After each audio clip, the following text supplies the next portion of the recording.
Welcome back to Car Reviews. Today we're going to be discussing Companion from 2025.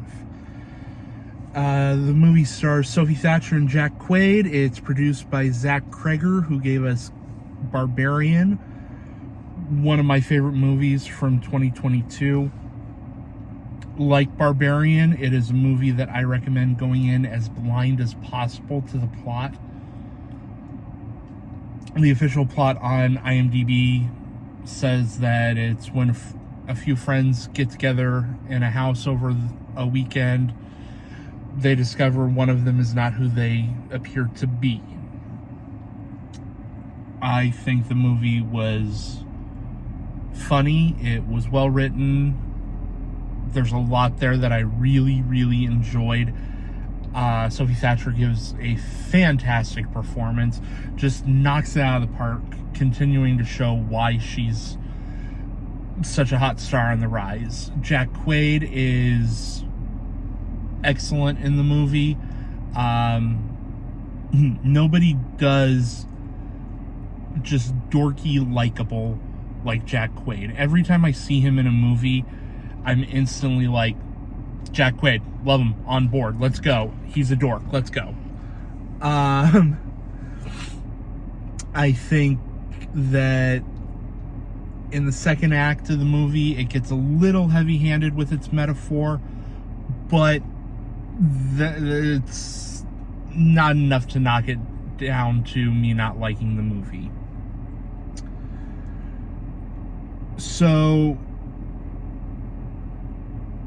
I managed to avoid the second trailer for this movie. I think I saw the teaser and it didn't give anything away. I managed to go to this movie almost completely blind, except when I clicked on it on HBO Max, it popped up something about the plot. And I was pissed. And so, in order to fully explain the plot and why I was upset with this, we're going to do a spoiler. Spoiler. The main character in this movie is an AI companion. She's a robot. And the first 15 to 20 minutes of the movie, treat it like it's going to be a twist. It's not necessarily this hugely apparent thing from the outset. And when I had clicked on the movie to watch it, it popped up, Iris is an AI companion bot. Blah, blah, blah, blah, blah, blah, blah. And I just didn't click fast enough not to see that. And so I'm sitting there and I'm watching the movie and I'm going, boy, really wish that I hadn't known she was an AI. And there are lines and things said in the first act of the movie that I'm like,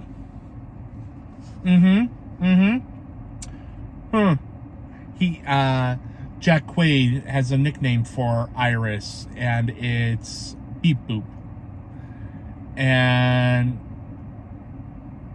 it's things like that, or him telling her go to sleep. And it's after this sex scene that's hilarious.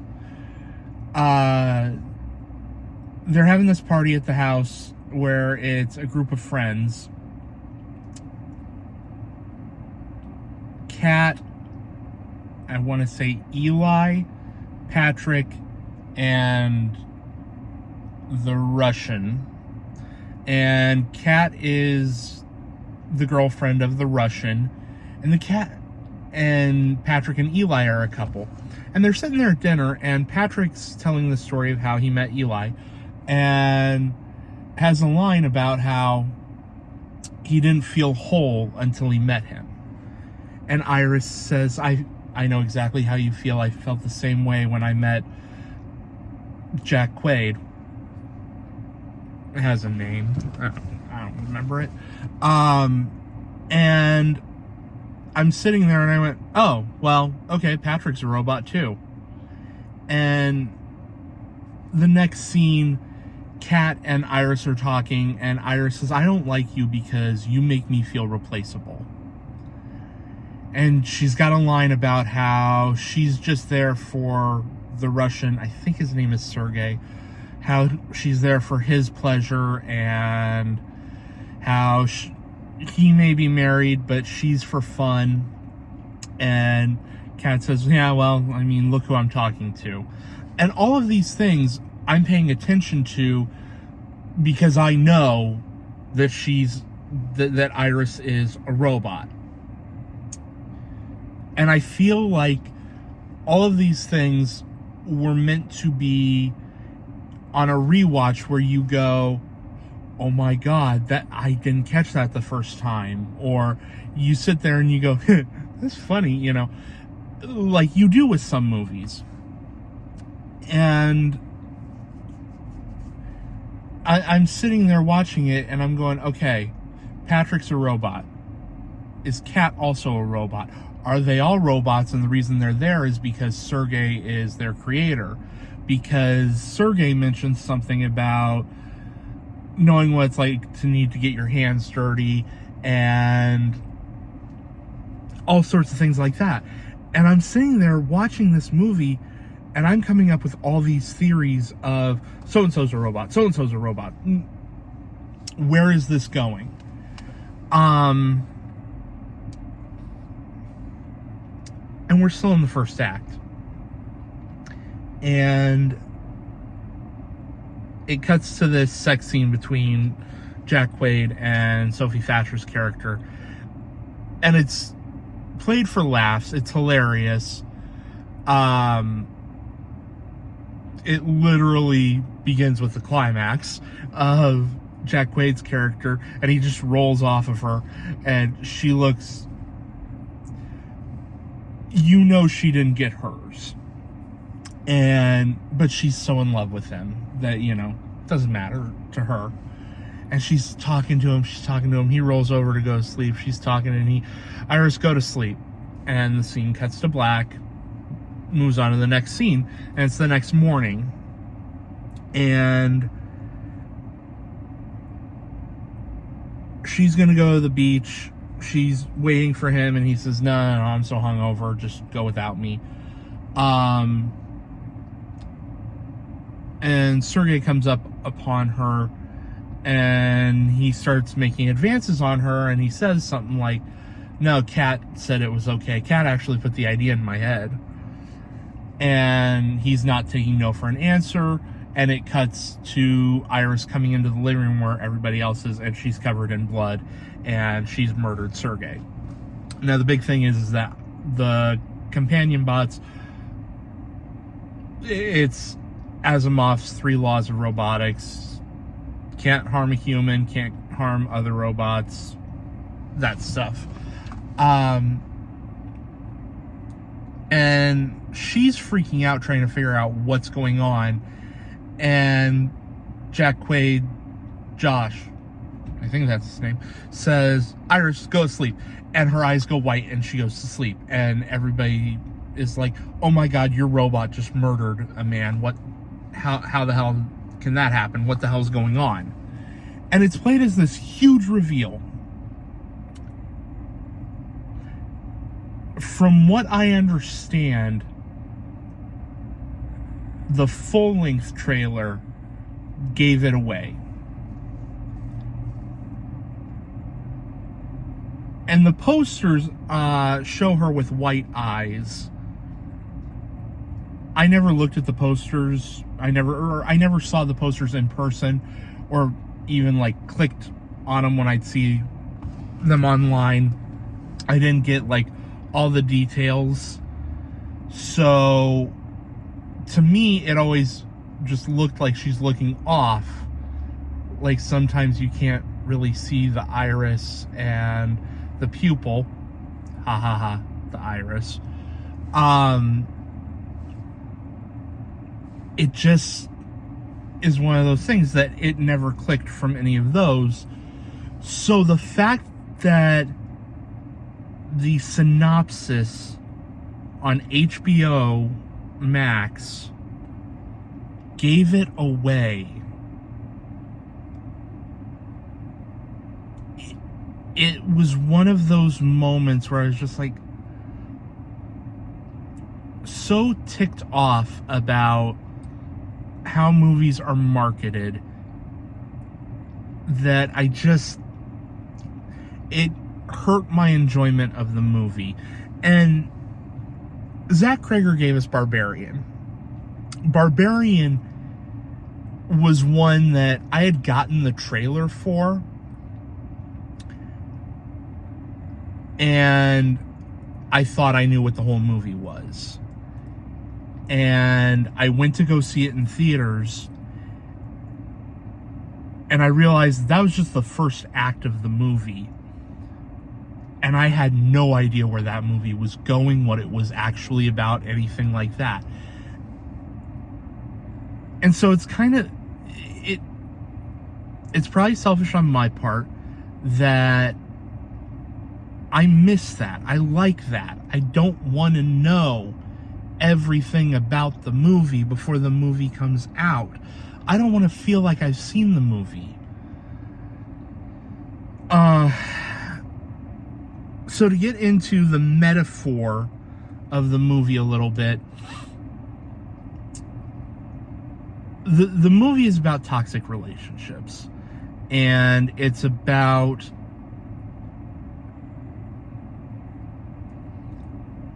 toxic masculinity, but not necessarily fully shoving it down your throat.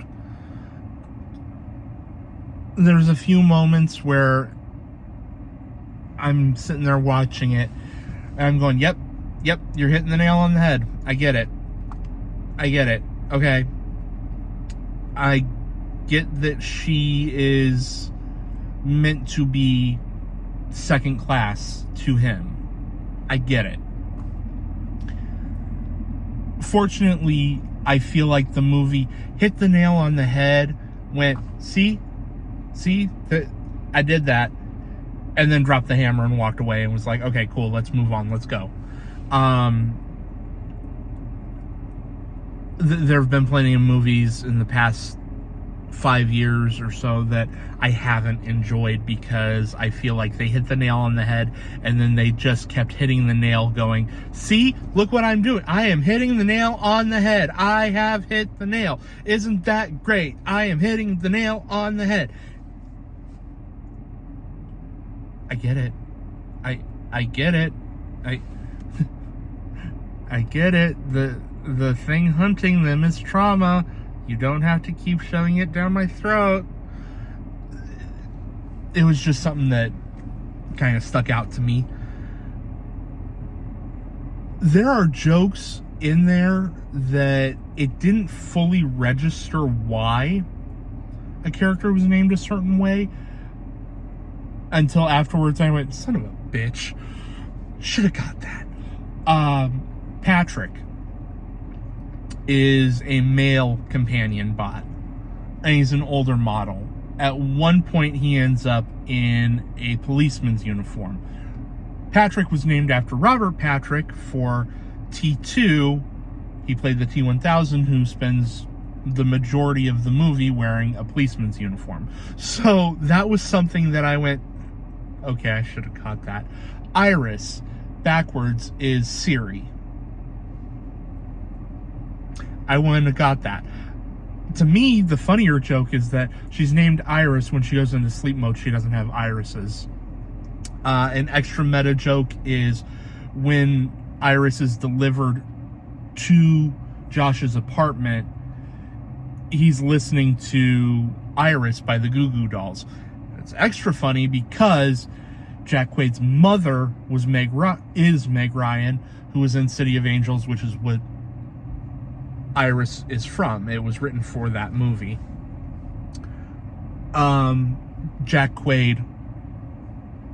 I love Jack Quaid. Jack Quaid is an actor that I watch The Boys. I love him. he is insanely likable, instantly dorky, and he just has charisma that he's not necessarily what you think for a male lead in a movie, because he just has a dorkiness about him. I love him. Anytime he shows up in a movie, I'm like, oh, sweet, Jack Quaid is in this. I love it. And based on the movies I have seen him in, either I need to start seeing more movies with him, or he just always ends up being a bad guy. Because he is so good in this movie, because you like him in the beginning, and as the movie goes on, he keeps getting scarier and scarier, and just more vile. I took notes for the movie because I have a horror club with some of my friends. Companion was actually the pick that we had, and one of my notes in there is just, oh, kill him now, kill. I really enjoyed the movie. I would recommend it. I would recommend going in as blind as possible. And just about everybody I have talked to is like, yeah, it's too late for that. It's too late to go in blind. We already know what's going on. We already know what the twist is. And I hate that. I thought it was building up to another twist where it would be revealed that Josh was a companion bot that Kat owned. And I was expecting there to be a scene where they're just bickering back and forth, and her to say, Josh, go to sleep. And have it be that she was the mastermind of everything. I think I would have liked that better, but it is what it is. All in all, a solid B. I don't remember the director's name off the top of my head. They wrote and directed it. At one point, Zach Kreger was in talks to direct it, and he was like, no, I'd rather direct something else. I want to direct something that I write. And I'm like, cool. I know this writer and director is attached to the remake of The Faculty. I don't know how I feel about that. It seems like it would be a very different... The Faculty is a very different movie than Companion, so it's kind of hard to tell. Right now, it just kind of feels like, well, he's hot because he did this, so let's throw him here. I look forward to being wrong. One of my biggest things with movies is, please prove me wrong. I want to be wrong about preconceived notions. So, yeah.